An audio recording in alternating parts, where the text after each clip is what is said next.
Sometimes dealing with your local government leaves you scratching your head. News 13 came across a family that paid a county assessor to buy a huge chunk of land that the assessor told them nobody owned. But the state jumped in and said, "Hold on, we actually own it." Then, to make matters worse for the family, they couldn't get their money back. That's where Matt Grubbs jumped in on special assignment.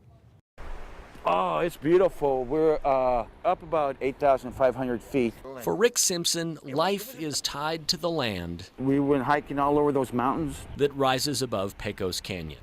The land and the river have been a constant through the years. My great-grandfather was a rancher, and my grandfather was a rancher. It was the 126 Ranch. Rick says his grandfather sold part of the homestead land to a mine.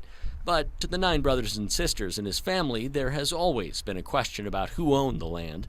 When they saw nearly 73 acres of this mountainside that didn't appear to have a title, they headed to Las Vegas in San Miguel County to see if they could lay claim to it. Rick's sister Leela says the assessor told her, "If the property doesn't come up as someone paying taxes on it, then it's yours. You guys can." And then I said, "Well, are we going to have to pay back taxes?" And she said, "Yeah, I'll figure all that out." And the assessor is right. State law does let people claim abandoned land.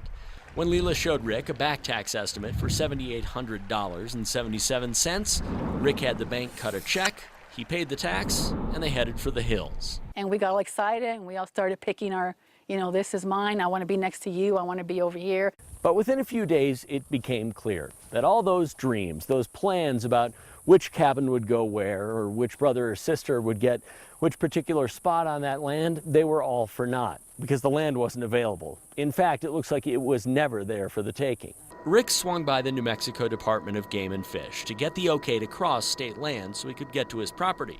Instead, he found that Game and Fish owns the land he claimed, which is why no one has been paying taxes on it for at least a decade. Simpson relinquished his claim and waited to get his money back. You don't own property, you don't pay the taxes on it, plain and simple. Not quite. State law makes it hard for taxpayers to get a refund. And when Rick got a hold of us, he'd been waiting for months. He's ticked, too, that the mess could have been avoided by better record keeping. Should their documents say owned by Game and Fish? Yes.